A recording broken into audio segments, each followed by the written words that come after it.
This lesson is going to talk about positions, movements, and some relations of the blade. When we're referring to positions here, we're not really talking about the en garde position and the placement of the legs and the torso. What we're talking about is the placement of the arm and the weapon in relation to your own body. Historically, fencing positions had specific and fancy names, but as people started to study fencing and compiled all of their information, they organized them in a list and simply numbered them 1 through 8. So as they compiled these lists, they would keep the information that was useful for them, and they would erase the information that was doubled or didn't make any sense. Because of that, they had empty spaces in the list, and so when they would learn new information that they would use, they would fill in older things.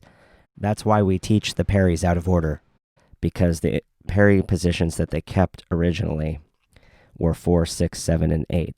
And 1, 2, 3, and 5 come from older or different lists or come from newer information that they got after they already edited their list of fencing positions. The basic movements of the blade are lateral, which is a side-to-side movement, semicircular, which moves in a half a circle towards the middle of the body and then away from it, either up or down. We move in a circular motion that's starting from one position and moving in towards the body and then back out towards that position. And finally, a motion that is called diagonal, even though the way that I learned it and Coach Lucky teaches it the same. It's not really exactly a diagonal motion. It's more of like a curved motion, and the guard moves side to side, but the tip will move in like a big oval, half an oval. Like a lot of other fencing names, even if that doesn't make sense, the name is pretty much just kept for historical reasons, and if you read any fencing books, they will talk about diagonal parries, and that's what they mean.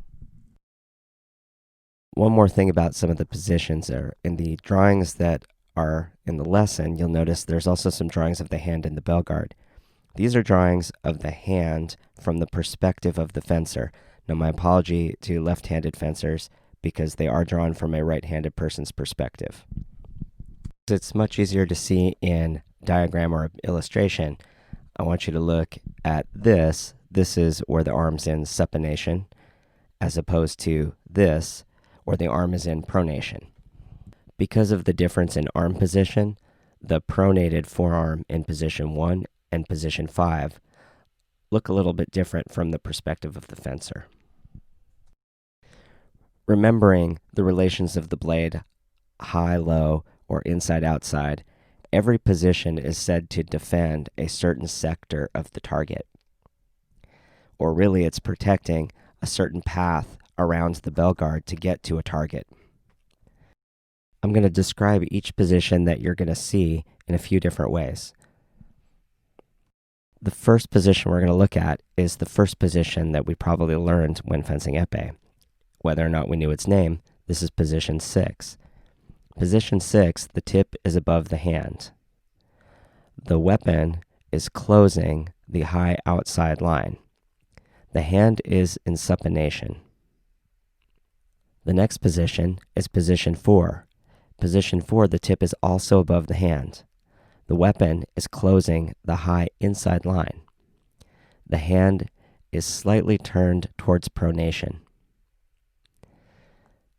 Position 8, the tip is below the hand. The weapon is closing the low outside line. The hand is in supination. Our final supinated position is position 7.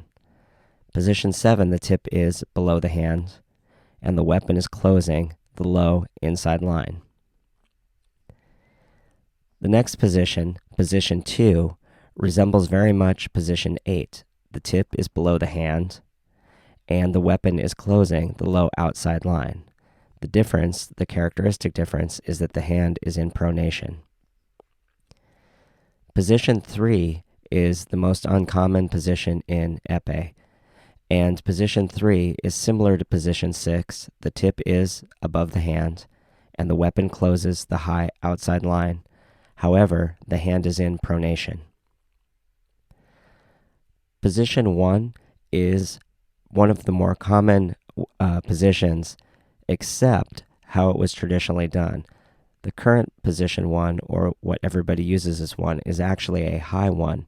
The original position, the weapon or the arm, was as low as in 7. The tip is always below the hand, and the hand is in pronation. However, we tend to hold this higher now. Regardless, the engagement and the line we're protecting is actually the low inside.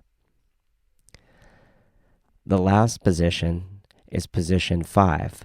Position 5 is kind of a strange position because of where the weapon contacts the opponent's weapon.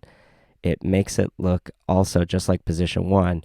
You would think it's covering a different line than it actually covers. Position 5, the tip is above the hand. The weapon arm is in pronation, but the weapon is actually closing the high inside line.